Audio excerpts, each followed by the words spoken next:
வணக்கம்.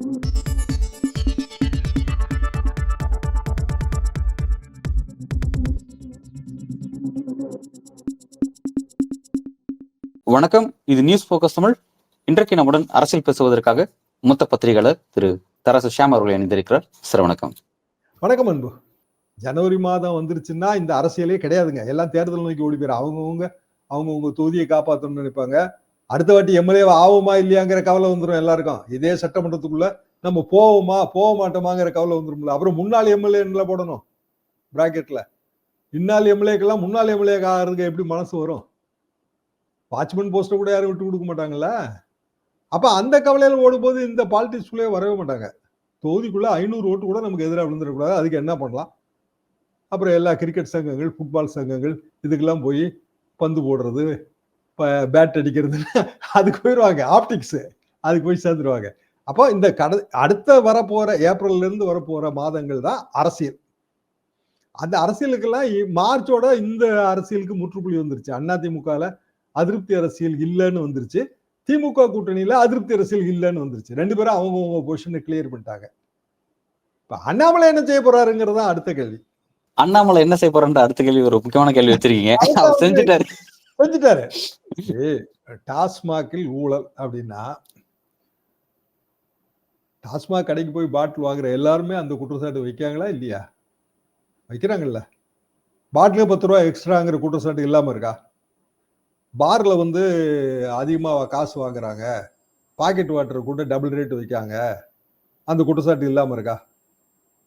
அப்போ மது என்பதன் மூலமாக மறைமுகமாக பலருக்கும் பணம் கிடைக்கிறதுங்கிறதெல்லாம் மறுக்கவே முடியாது. உண்மையாக அண்ணாமலையெல்லாம் சொல்ல வேண்டியதில்லை.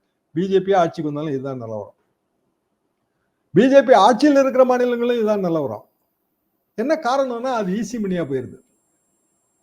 அப்போ பாரெல்லாம் எதிர்கட்சிகளுக்கு விட்டு கொடுத்துட்டாங்களா? எந்த ஆட்சியிலே விட்டு கொடுத்துருக்காங்களா என்ன? எம்ஜிஆர் பெரிய மதுவின் எதிரி இல்லையா? அனைவருக்கும் தெரியும்ல. 77 பெரிய அளவுக்கு ஸ்ட்ரிக்டான மது விலக்கு கொள்வாங்க. இங்க மத்தியில பிரதமர் மொராய் தேசாய், அவரும் மிகப்பெரிய மது விலக்கு தான் அவரோட உயிர் நாடி. 2 பேருமா சேர்ந்து இந்தியா முழுசும் இதுல ரொம்ப ஸ்ட்ரிக்டா தான் இருந்தாங்க. எம்ஜிஆரும் மொராய் தேசாயும். 80 பாராளுமன்ற தேர்தல், திமுக இந்திரா காங்கிரஸ் கூட்டணி இங்க மாபெரும் வெற்றி.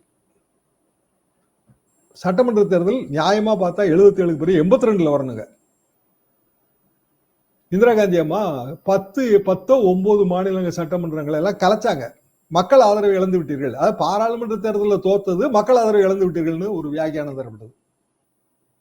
தமிழ்நாடு 1 சட்டமன்ற தேர்தல் நோக்கி போகுது. திடீர்னு 3 வருஷத்துல எம்ஜிஆருக்கு திருப்பி சட்டமன்ற தேர்தல் சந்திக்கணும்னு ஒரு நிலைமை வந்துருச்சு.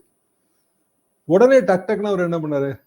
என்னதான் அதிருப்தி, மதுக்கடை எல்லாம் பெரிய அதிருப்திங்க, ரைட்டு மது விலக்கு ரத்து ஒண்ணு, மது விலக்கு ரத்து ஒண்ணு, எல்லா கடையும் திறந்துரு. நாகேஸ்வரத்துல ஒரு வசனம் வருங்க, நீங்க குடிக்க சொன்னா நாங்க குடிக்கணும், நீங்க குடிக்கூடாதுன்னு சொன்னா நாங்க குடிக்கூடாதா, இது என்ன நியாயம்னு கேட்பாரு நாகேஷ்.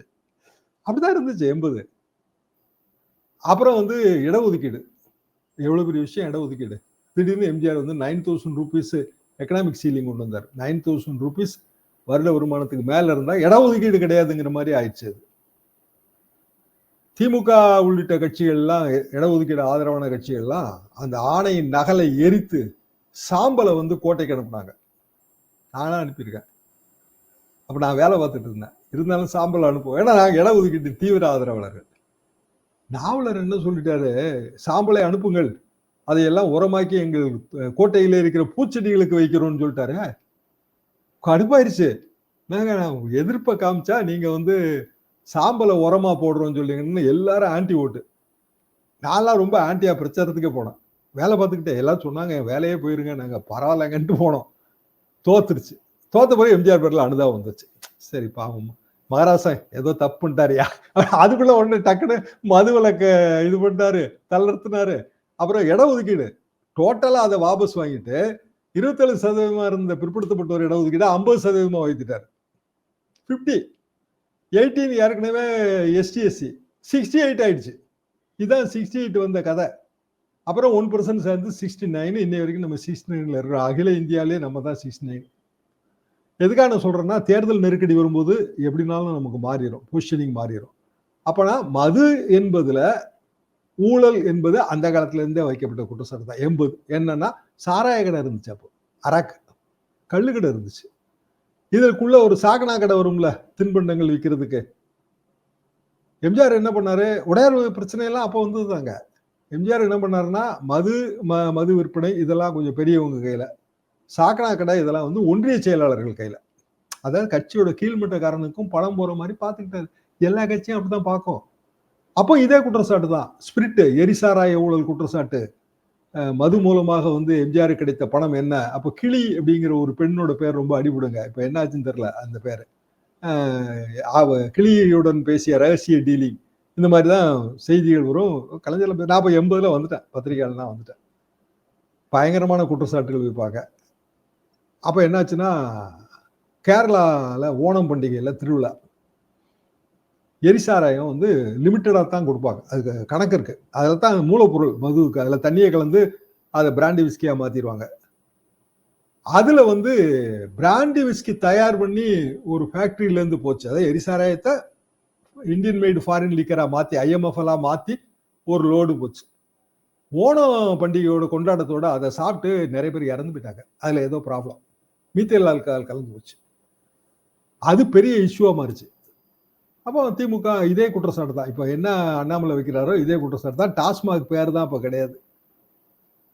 அப்போ இந்த குற்றச்சாட்டு காலங்காலமா இருக்கிற விஷயம், மக்களும் ஆமான்னு ஒத்துக்கிற விஷயம். அதான் பெரிய ப்ராப்ளம். ஜனங்க பொது சிந்தனையில மது மூலமாக ஊழல் நடக்குதுங்கிறது பதிவுபடைய செய்யப்பட்ட விஷயம். காலங்காலமா 40 வருஷம் 45 வருஷம் கதையை நான் சொல்றேன். எனக்கு முன்னாடியும் கதை இருக்கும்.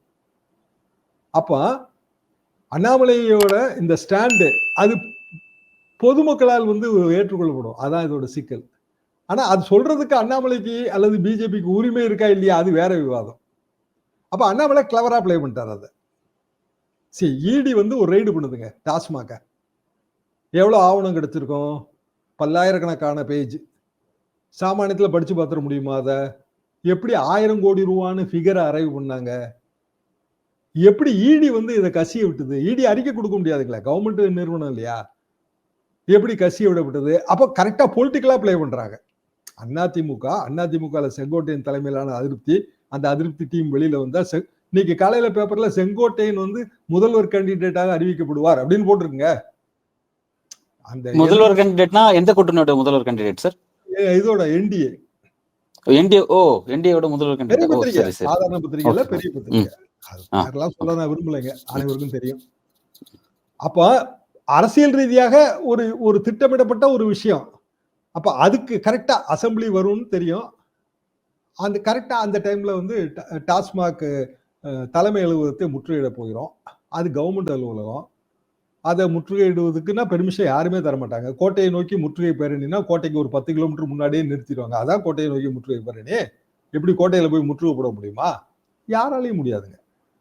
அண்ணாமலை என்ன சொல்றாரு, நாங்க முதல்ல பெர்மிஷன் வாங்கிட்டுலாம் போராட்டம் நடத்தணும்னு அவசியம் இல்லைங்க, திடீர் போராட்டம்லாம் நடத்துவோம், ஜனநாயகத்தில் எங்கள் உரிமை அப்படின்றாரு. அப்படின்னா நாளைக்கு பிஜேபி ஆபீஸ் முற்றுகை போராட்டம்னு எல்லாரும் ஆரம்பிக்கலாமா? ஆனா பொலிட்டிக்கலா இதை பாருங்கன்ற. சரி, அரசியல் ரீதியாக திமுக அரசுக்கு நெருக்கடி தரணும், அப்படிதானே எதிர்கட்சி விரும்பும். எல்லா எதிர்கட்சியும் விஜயும் அதானே விரும்புவாரு, இல்ல அண்ணாமலையும் அதானே விரும்புவாரு. அதை கரெக்டா செய்யறாங்க. திமுக மாற்று நடவடிக்கை என்ன எடுக்கணும்னா வெறுமனே இந்த சட்டமன்றத்தில் நடக்கிற இந்த குரல் வாக்கெடுப்பு, டிவிஷன் வாக்கெடுப்பு எல்லாம் மக்களுக்கு போய் சேராது. ஆனா மக்களுக்கு போய் சேர வேண்டிய நிலைமை இடத்துல இருக்கிற பலரும் திமுக கட்சிக்காரங்களே ரொம்ப அதிருப்தியில இருக்காங்க. நீங்க திமுக கட்சிக்காரங்க யார்கிட்ட அதிருப்தி எதனால உருவாயிருக்கு சார்? அவங்களுக்கு யாரு என்னன்னா, அரசு வரும்போது கொஞ்சம் அவங்க எதிர்பார்ப்பு. நான் அதுக்காக அந்த உதாரணமே சொன்னாங்க. ஒன்றிய செயலாளர் சாக்னா கடை நடத்தும் போது 80 சட்டமன்ற தேர்தலையும் அதிமுக ஜெயிச்சது, 84 சட்டமன்ற தேர்தலையும் அதிமுக ஜெயிச்சது. எம்ஜிஆருங்கிற ஃபிகர் மட்டும் காரணம் இல்ல, அந்த ஃபிகர் முக்கியம், நான் அதை இல்லைன்னு சொல்லல. ஆனா கட்சிக்காரனும் முக்கியம். அப்போ அரசியலால எதிர்கொள்ளணும். அது வந்து யாரோட கடமை அப்படின்னா, ஆளுங்கட்சியில யாரு பெரிய அளவுக்கு பொறுப்புல இருக்காங்களோ அவங்க கடமை. அண்ணாமலை வந்து ஏன் அப்படி அரசியல், அவர் எதுக்கு திமுக ஆதரவு அரசியல் பண்ணணும்? எடப்பாடி பழனிசாமியும் ஆதரவு அரசியல் பண்ணல. அவர் கட்சியை காப்பாத்திக்கிறாரு. நல்லா கவனிச்சு பாருங்க. அவரை பொறுத்த வரைக்கும் அவரு செங்கோட்டையின் அதிருப்தியை தொடர்ச்சி எரிஞ்சாச்சு. சீனியர் அதுல என்னன்னா, உண்மையிலேயே செங்கோட்டையை ஏத்து ஓட்டு போட்டிருந்தாருன்னா அவர் கட்சி தான் தனி சட்டப்படி பதவி இழந்திருப்பாரு. இதுல எடுத்து ஓட்டு போட முடியாது. அப்ப வின் வின் சிச்சுவேஷன்ல அவர் போயிட்டாரு. இன்னைய தேதிக்கு இப்ப நாளைக்கு யாராவது செங்கோட்டையின் பிரச்சனை அப்படின்னு கேட்டாங்கன்னா, அதான் ஓட்டு போட்டாச்சு இல்ல பேசாம விடுங்க, அதானே சொல்ல போறாரு. சோ ஒரு பிரச்சனைக்கு முற்றுப்புள்ளி வச்சாச்சு. அதே நேரத்துல பிஜேபி இழுக்க போகுது, செங்கோட்டையன் தான் அடுத்த முதலமைச்சர் வேட்பாளர் அப்படின்னு பத்திரிகை செய்திகள் அதையும் மறுத்தாப்புல ஆச்சு. அவங்க சேஃபா பிளே பண்ணிட்டாங்க. அண்ணாமலையை பொறுத்த வரைக்கும் அவருக்கு எந்த கவலையும் இல்லைங்க. எந்த பால் வந்தாலும் அடிக்கிறதுங்கிறது தான் நோக்கம். அது 6க்கு போனா என்ன, 0 ஆனா என்ன, எந்த பால் போட்டாலும் அடிங்கடா, அரசியல் அவ்வளவுதானே. நல்ல சார், ஒரு விரிவான உரையாடல் சார். இந்த பாலிடிக்ஸ் எப்படி பார்க்கணும், அதோட பின்னணி பார்வை என்னன்றதை விரிவாக பதிவு செஞ்சிருக்கீங்க. உங்களோட கருத்துக்கு வருகை மிக்க நன்றி சார்.